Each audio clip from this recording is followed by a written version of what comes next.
কৃষ্ণ জয়গুৰু শংকৰ মহাপুৰুষ মাধৱদেৱে এটা হাতীৰ দ্বাৰাই মানুহবিলাকক ভগৱানক কেনেকৈ প্ৰাৰ্থনা কৰিব লাগে এই কথাখিনি আমাক দেখুৱাইছে। সৰোবৰত যেতিয়া গজেন্দ্ৰই পানী খাবলৈ গৈ সৰোবৰত নামিলে আৰু তেতিয়া গজেন্দ্ৰই যেতিয়া পানী খাবলৈ আৰম্ভ কৰে গ্ৰাহে আহি গজেন্দ্ৰৰ ঠেঙত ধৰি ল'লে আৰু তেতিয়া গজেন্দ্ৰই আৰু গ্ৰাহৰ লগত যুদ্ধ হ'ল। গ্ৰাহে এফালে টানে গজেন্দ্ৰই এফালে টানে। তেতিয়া অৱশেষত গজেন্দ্ৰ হাৰি গ'ল আৰু ভাগৰি গ'ল। গৈ তেতিয়া তেওঁ উপায় অথন্তৰ হৈ ভগৱানক প্ৰাৰ্থনা কৰিবলৈ আৰম্ভ কৰিলে। কেনেকৈ আৰম্ভ কৰিলে? মধুৰী পুৰাম ৰঘুপতি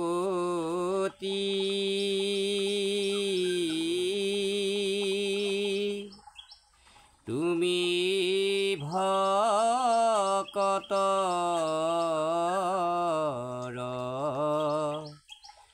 নিজ গতি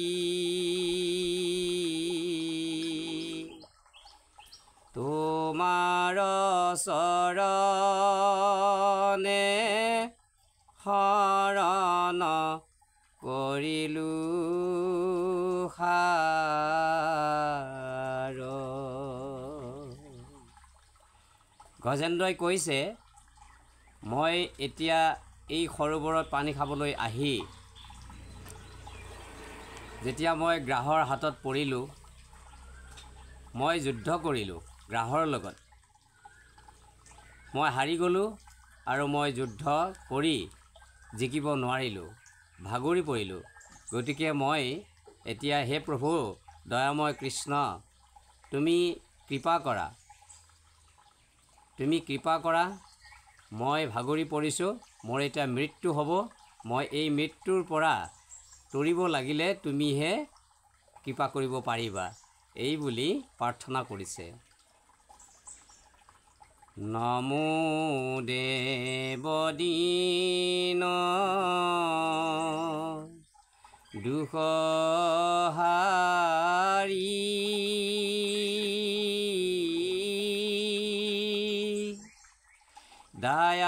দায়াশীল দামোদৰ প্ৰভু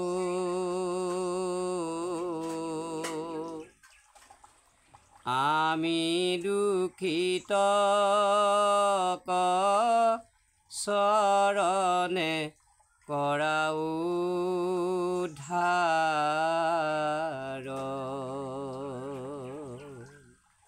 গজেন্দ্ৰই কৈছে, হে প্ৰভু নমো দেৱ দীন দুখহাৰী দায়াশীল দামোদৰ প্ৰভু, তুমি জীৱৰ দুখ হৰণ কৰিব পাৰা।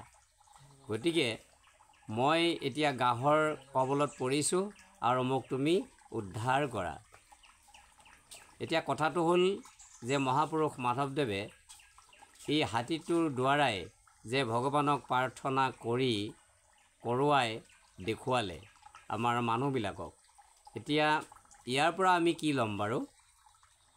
সৰোবৰত পানী খাবলৈ গৈ হাতীটো গ্ৰাহৰ কবলত পৰিল। ইয়াৰ উদাহৰণটো আধ্যাত্মিক দিশ এটা আমি ল'ব লাগিব। আমাৰ ঘৰখন সৰোবৰৰ দৰে আৰু এই ঘৰখনত আমি ইটো খাওঁ সিটো খাওঁ, ইটো লওঁ সিটো লওঁ, এনেকৈ এই যে বৈষয়িক বিষয়ৰ যিটো আবদ্ধ আৰু এই বিষয়ে আমাক গ্ৰাহে যেনেকৈ গজেন্দ্ৰক ধৰিছিলে ঠিক তেনেধৰণে আমাৰ মানুহবিলাকক মোহে ধৰে, যিটো মোহ বুলি কয়, মায়া বুলি কয়। আৰু এই মোহ মায়াত পৰি আমি কবলত পৰি খুব কষ্ট পাই আছোঁ আৰু এইটো আমি উপলব্ধি নকৰোঁ। আৰু যিজন মানুহে উপলব্ধি কৰে তেওঁৱেই এই মায়ামোহৰ পৰা উদ্ধাৰ পাবলৈ মায়াটো কাটিবলৈ ভগৱানৰ ওচৰত এইদৰে প্ৰাৰ্থনা কৰে। হে কৃষ্ণ তজু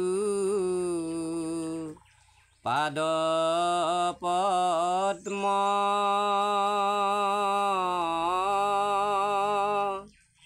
পঞ্জৰ ভিতৰে মোৰ মন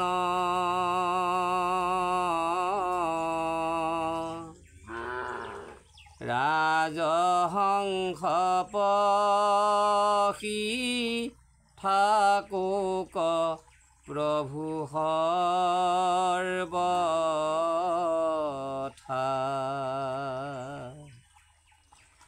প্ৰাণ প্ৰয়াণৰ সময়ত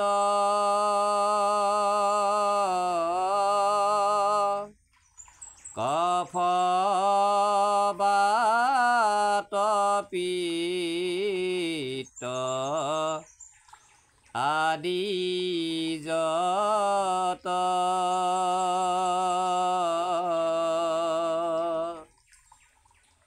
কণ্ঠ নিৰোধনে তোমাৰ স্মৰণ কথা।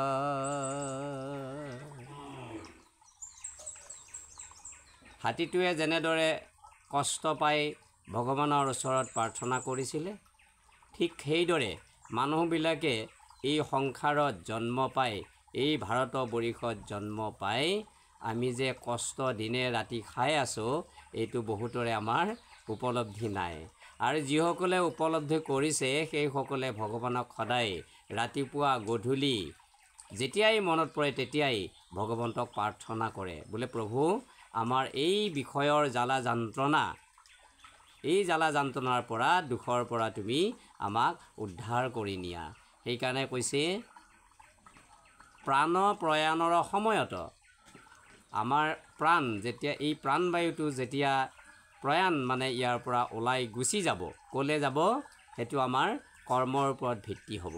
আমি যদি কৃষ্ণৰ ওচৰলৈ যাব বিচাৰিছোঁ, ভগৱানৰ ওচৰলৈ আমাৰ যদি আত্মাটো পঠিয়াবলৈ বিচাৰিছোঁ, তেনেহ'লে আমি জীয়াই থাকোঁতেই ভগৱানক আমি এইদৰে গ্ৰাহ আৰু গজেন্দ্ৰৰ যুদ্ধত যেনেকৈ কষ্ট পাই গজেন্দ্ৰই ভগৱন্তক প্ৰাৰ্থনা কৰিছে, সেইদৰে আমি মানুহবিলাকে ভগৱানক প্ৰাৰ্থনা কৰিব লাগিব। তেতিয়া কি হ'ব? প্ৰাণ প্ৰয়াণৰ সময়ত, আমাৰ যেতিয়া প্ৰাণবায়ুটো ওলাই যোৱাৰ সময় হয়, কফ বাত পিত্ত আদি যত, মানে আমাৰ মানুহবিলাকক তিনিটা বস্তুৱে যেতিয়া আমাৰ প্ৰাণবায়ু ওলাই যায়, এই তিনিটা বস্তুৱেই প্ৰাণবায়ু ওলাই যোৱাত সহায় কৰে, বা এই তিনিটা বস্তুৱে ক্ৰিয়া কৰাৰ পিছত তেতিয়া প্ৰাণবায়ু যিকোনো এটাই, এই তিনিটা কি হ'ল? কফ বাত পিত্ত। এই তিনিটা হ'ল আমাৰ শৰীৰত থকা আমাৰ মৃত্যুৰ যমৰ দৰে। এই যে অজামিলক আহি বান্ধিছিলে তিনি যমদূত আহি, ঠিক তেনেধৰণে এইকেইটা যমদূত, যমৰ দূতৰ দৰে আমাক কফ বাত পিত্ত আদি যত, মানে এইবিলাকে, আৰু আছে বাৰু বিভিন্ন আৰু বিগাৰ আছে শৰীৰৰ, কিন্তু এইকেইটা মুখ্য বুলি কৈ দিছে। কফ বাত পিত্ত এইকেইটা মুখ্য। এইকেইটাই কি কৰিব? আমাক প্ৰাণবায়ু ওলাই যোৱাৰ কাৰণে চেষ্টা কৰিব বা কষ্ট দিব। এতেকে আমি কি কৰিব লাগিব? সেই সময়ত কণ্ঠ নিৰোধনে তোমাৰ স্মৰণ কথা, সেইটো কথা। কণ্ঠ নিৰোধন মানে আমাৰ কাণেৰে নুশুনা হৈ যাম। আমাৰ যেতিয়া প্ৰাণবায়ু ওলাই যোৱাৰ সময় হ'ব, চকুৰে নেদেখিম, মুখেৰে ক'ব নোৱাৰিম, আৰু কণ্ঠেৰে একো মাত নোলাব, আমি সম্পূৰ্ণ অজ্ঞান হৈ যাম। আৰু এই অজ্ঞান অৱস্থাত কি কৰিব লাগিব? আমি তেতিয়া ভগৱন্তৰ অভয় চৰণক চিন্তি আমি স্মৰণ কৰিব লাগিব, বোলে হে প্ৰভু আমাৰ যাবলৈ হ'ল, এতিয়া তুমি তোমাৰ ওচৰলৈ আমাক লৈ যোৱা। এই বুলি গজেন্দ্ৰই যেনেকৈ প্ৰাৰ্থনা কৰিছে ঠিক তেনেধৰণে আমি প্ৰাৰ্থনা কৰিব লাগিব। প্ৰাণ প্ৰয়াণৰ সময়ত কফবাত পিত্ত আদি যত কণ্ঠ নিৰোধনে তোমাৰ স্মৰণ কথা। এতেকে আমি স্মৰণ কৰিব লাগিব। ওপৰৰ পৰত কি বুলি কৈছে? হে কৃষ্ণ তজু পাদ পদ্ম পঞ্জৰ ভিতৰে মোৰ মন।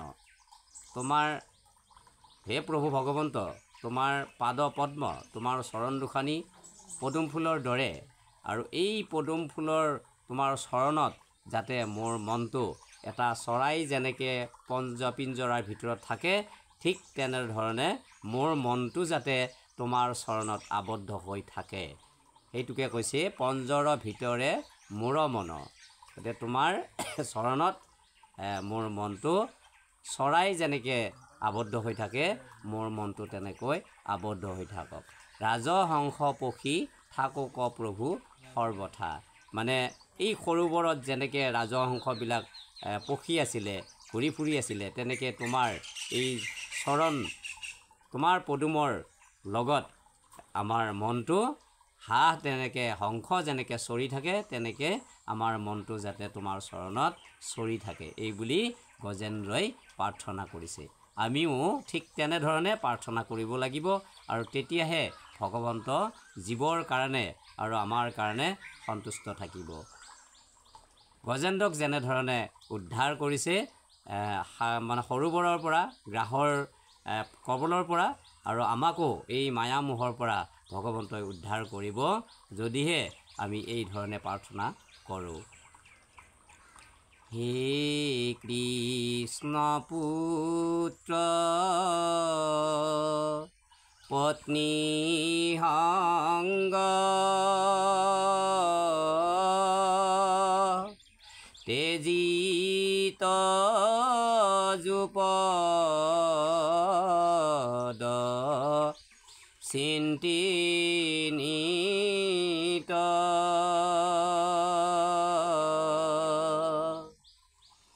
গৰ্বশূন্য সন্ত খবৰ আশ্ৰমে যাইবো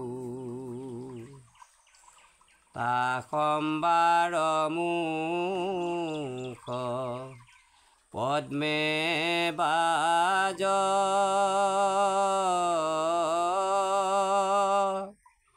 হুইবে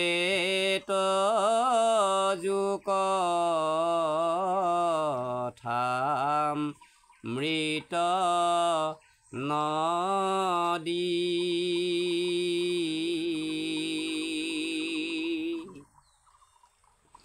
তাতে মগ্ন হুয়া দেহাৰ হাতয়ে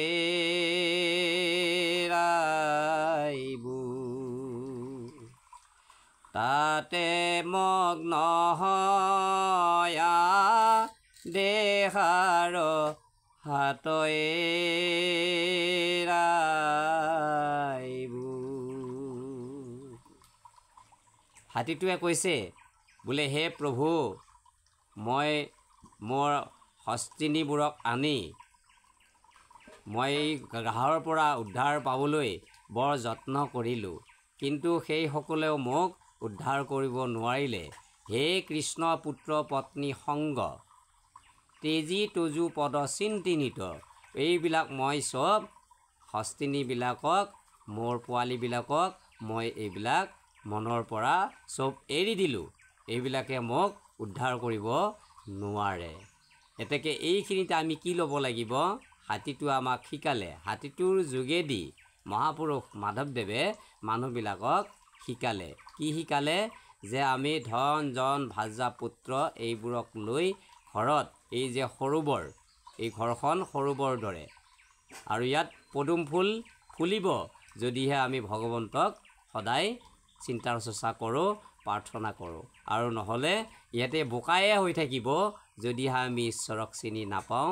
বোকা, এই যিবিলাক আমাৰ জ্বালা যন্ত্ৰণা, এইবিলাক বোকাৰ লগত তুলনা কৰিছে, যে বোকাত পৰি থকাতকৈ আমাক লেতেৰা কৰে বোকাই।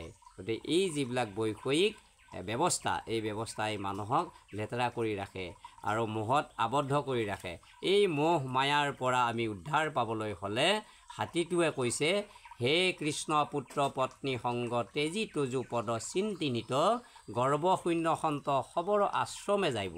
গৰ্বশূন্য সন্ত মানে কিয় কৈছে? যাৰ গৰ্ব নাই, যাৰ শূন্য মানে গৰ্ব মানে শূন্য, গৰ্ব মানে অহংকাৰ, শূন্য মানে নাই। গৰ্বশূন্য সন্ত, যাৰ গৰ্ব নাই সেইসকলৰ সন্ত বুলি শাস্ত্ৰই আখ্যা দিছে, সন্ত মহন্ত বুলি কৈছে। আৰু সেইসকলৰ সংগত যাম, সেই বুলি হাতীটোৱে প্ৰাৰ্থনা কৰিছে। এতিয়া আমিও সেইদৰে ভগৱানৰ ওচৰত প্ৰাৰ্থনা কৰিব লাগিব। কৰিলে কি হ'ব? তাসম্বাৰ মুখ পদ্মে বাজ, মানে সেইসকলৰ ভকতসকলৰ শান্তসকলৰ মুখেৰে পদ্মবাজ মানে ভগৱন্তৰ গুণানুকীৰ্তন চৰণ চিন্তি তেওঁলোকে বাক্যবিলাক প্ৰদান কৰিব আৰু ঈশ্বৰৰ কথা ক'ব, ঈশ্বৰক প্ৰাৰ্থনা কৰি আমাক উপদেশ দিব। সেইকাৰণে কৈছে সেইটো তাসম্বাৰ মুখ পদ্মে বাজ, হৈবে তজু কথামৃত নদী। কৃষ্ণৰ কথাখিনি আমি যে নৈ বৈ থাকে, ঠিক তেনেধৰণে ভকতসকলে ভগৱন্তৰ কৃষ্ণ কৈয়েই থাকে, কৃষ্ণৰ নাম কৈয়েই থাকে, বৈয়েই থাকে। পানী নৈৰ দৰে কৃষ্ণৰ কথা ভকতৰ মুখেৰে বৈয়েই থাকে। ঠিক তেনেধৰণে আমি যদি এই ব্যৱস্থাটো কৰিব পাৰোঁ, তেতিয়া কি হ'ব বুলি কৈছে? হৈবে তজু কথামৃত নদী, তাতে মগ্ন হুয়া দেহাৰ হাত এৰাইব। কাৰণ আমাৰ এই দেহাটো ইয়াত সদায় নাথাকে, পৃথিৱীত এই ভৱকূপত পৰি নাথাকে। আমি যেতিয়া ভগৱানক চিন্তা কৰিম, তেতিয়া ইয়াৰ পৰা দেহটো ইয়াত সৰি পচি যাব, গেলি পচি যাব, পুৰি পেলাব ভকতসকলে। আৰু আমাৰ ভিতৰত থকা এই পঞ্জৰৰ ভিতৰত থকা এইটো পিঞ্জৰ বুলি কৈছে। আৰু এই পঞ্জৰৰ ভিতৰত থকা যিটো জীৱ, এই জীৱটোক আমাৰ প্ৰাৰ্থনাৰ জৰিয়তে ভগৱন্তই আহি আমাক উদ্ধাৰ কৰি লৈ যাব, যেনেধৰণে গজেন্দ্ৰক উদ্ধাৰ কৰিছে। কৃষ্ণ কৃষ্ণ।